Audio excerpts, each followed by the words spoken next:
Hello, friends. David Miller, Phoenix, Arizona multimedia artist, but I am near Sequoia National Park, staying in a KOA campground with a traveling model from Germany. This is Maria. I'll put her Instagram underneath here. Do you normally go by Maria KN? Yeah, that's pretty much. On all of your outlets for modeling? Yeah. Most of the people that I do talk to don't travel that much, or if they do, they'd go to like a couple major cities, but all around the world. I don't want to like ask a really broad question about your experiences, but I am curious if the state of photography and art modeling is different between Asia, Europe, UK, Americas. Yeah, in a way I would say that. I feel in Europe I'm probably going more to like major cities and work with a lot of people there. And I feel like in the US especially, there's actually a lot of photographers within those like bigger cities as well. So you get to travel a lot more in the country, like not just to like the bigger spots, but you actually get to work on a lot of stuff in like other places, or people go to national parks like we did, and you just get to move around a lot more here. I feel that is probably one of the major differences, I would say. Is it a matter of like public transportation and like, I know trains are very prominent in Europe, and maybe the trains don't go to the more obscure spaces? I think that's one thing, and I think it's also a little bit of scale and convenience. Like a lot of people are just, like if you go to Paris, there's like everybody's in Paris and everybody shoots in Paris, and then you go to the south of France, maybe to like Nice, but you stay like in one bigger place most of the time. And I could imagine that it's like kind of a public transport thing as well, because you don't drive as much in other countries. So I feel like in America everybody just gets in a car and goes wherever they want to go.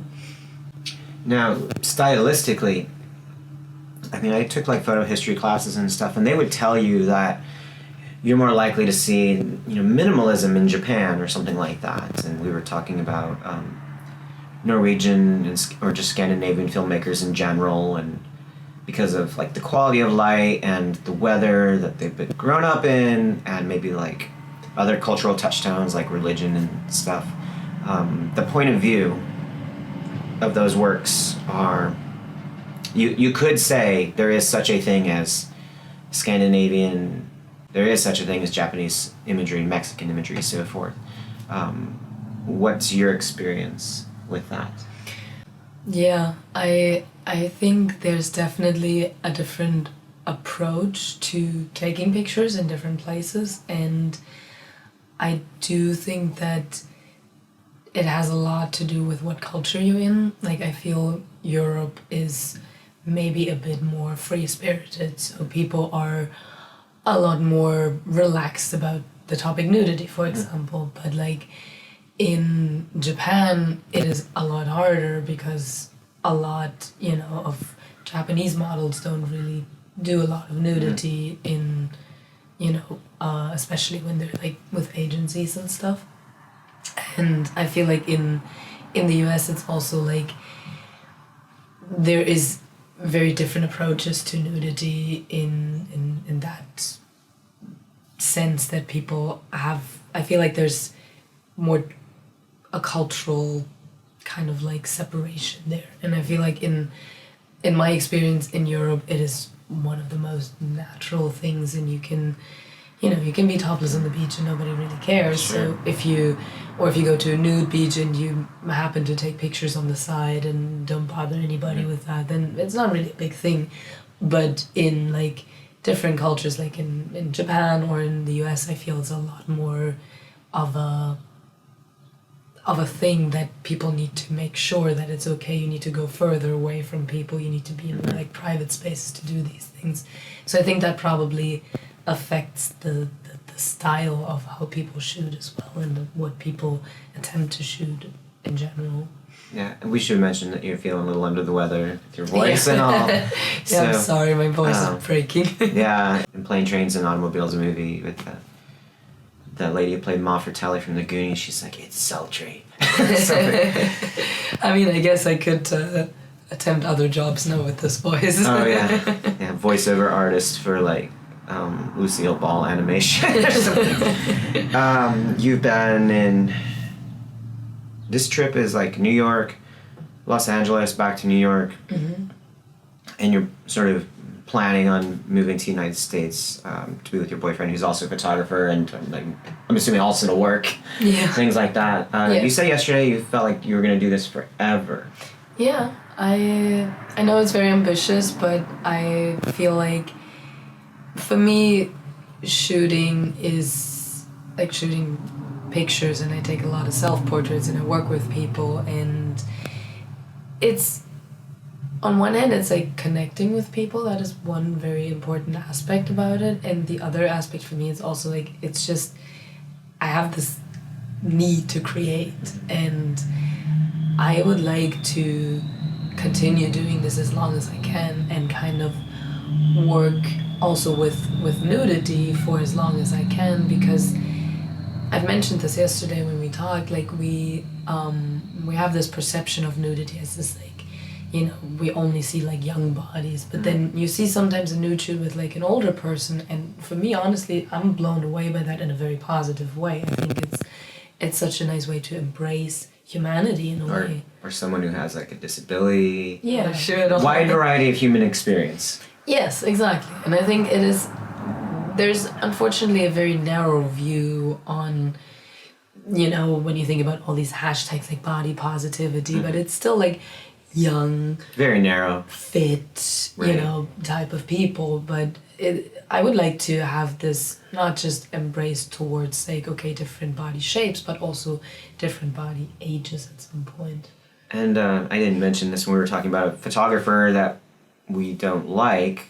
I've met him, you haven't, but when I was in person with him, he was talking about all of his he was, you know, only a couple years younger than me, so like in his 40s, but he had said directly to me, and all of his girlfriends were hourglassy 23-year-olds, possibly wives, according to you, I don't know, and he would leave them for something new, and he would, when we were talking about the one that he was with, and she was 23, he goes, "Isn't it a shame they grow old?"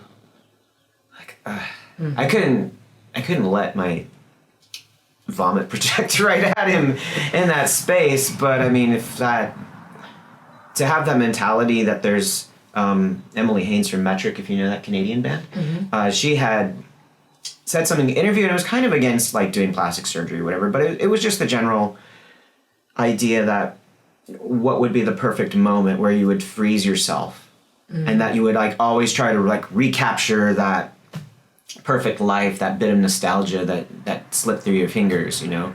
And we in California, de-aging yourself, whether digitally or cosmetically, is a big industry, and I think a lot of people are told they can't even be on TV unless they do it. Like you've been famous for 20 years, but we're not gonna hire you for anything unless you gotta do Botox. you gotta put poison in your face and look cartoonish. Yeah, and I think that's, you know, everybody can do with their bodies whatever they want to. I don't have an issue with that, but I feel like if there's like this expectation that you have to do this in order to do something else, that is just something that I feel is because we have a certain image in society, what we see on social media, on TV, whatever, we always have this like perfectly polished image, and honestly it gets a little boring. I think like the human experience is so much more than that, and there, you know, if we feel like we can only be in front of cameras at a certain age, that makes us just an object that is interchangeable. Like, you know, the next object comes along, but if it's really about being a person with like certain experiences, then I think that is part of it, just becoming older, having more experiences, being wiser, I don't know, like things that make you who you are over your life. You're a self-portrait artist, and I'm curious if you felt, with this point of view that you're saying, of finding people to photograph, but not yourself, like outside of the self-portraiture? Is that something that's in the cards for you? I It's very tricky because I'm very insecure behind the camera because I've been in front of the camera for so long. Like sometimes I do take pictures of other people, but it's very out of my comfort zone. So I think when I do take pictures of myself, it's just me. Like if I fuck up, it's just me. I'm not disappointing anybody else. But yeah, in the future I would like to shoot a couple people here and there. But it's probably not a priority for me at this point. Your self-portraiture, you're talking about making a book, and you were talking about putting writing with that. Mm-hmm. So I'm curious what your process is. Like, what would it be like? I take pictures, I write, I reflect. Maybe it's thoughts that aren't related to the pictures, because we did discuss that in the car. Where were you? But does that lead to new kinds of pictures, or are you sort of like compiling things you've done already over the years, and then the writing comes secondary? If there's like a push-pull. That's a good question. Well, I think my process is very chaotic most of the time, so I didn't plan to do a book, but I was approached by a publisher if I wanted to do a book, and I was like, oh, that's a great idea, why not? And so at first I didn't even want to write much, so I was like, okay, I chose pictures where I was like, this makes a good story, this is something where I feel comfortable, as in like, a book type of form. But then I thought I would write an introduction, and somehow this turned into like, okay, I'm just starting somehow go down this rabbit hole and start to write more. So I think for me, like, I'm a little bit impulse driven, and that's why my process probably is a little bit, takes a while sometimes, because I have this very clear idea how I want this book to be, but then I do change the course while I'm at it. Sure. So I think the writing... If it came out exactly like you initially planned, it wouldn't be a satisfying exercise. There wouldn't be like growth to yourself. Exactly. And I think that is like the opportunity that I like to take when I have it, that I can put out more format or more pictures, and it also leads to me being much more motivated to shoot more, for sure. Well, we'll go ahead and wrap this up. We got some shooting to do today, but advice you have for the young photographers, the young models, people that are travelers? Trust your gut. I shouldn't say young. Fresher. Yeah. Yes, go ahead. I think trust your gut. That's probably something, it's very simple, but in a way, for all these years that I've been traveling, whenever I didn't trust my gut feeling, I ended up in situations that I didn't want to be in. And so I think that is maybe the most important thing, to just trust yourself and know your limits and do what you feel like. Thank you, Maria. This is the first person I've shot with in 7 months, and I was really excited. In fact, under other circumstances, I probably wouldn't have even started shooting again, except because she's a traveling model, and she was only in the region, I should say, not Arizona, but California, during a certain duration. That's what got me going, but I really appreciate all that you've done. I was happy as a pig in shit yesterday with what we shot, and I'm slept and everything's charged and we're ready to go, so off to make some more good work. Yeah, I'm excited. Okay.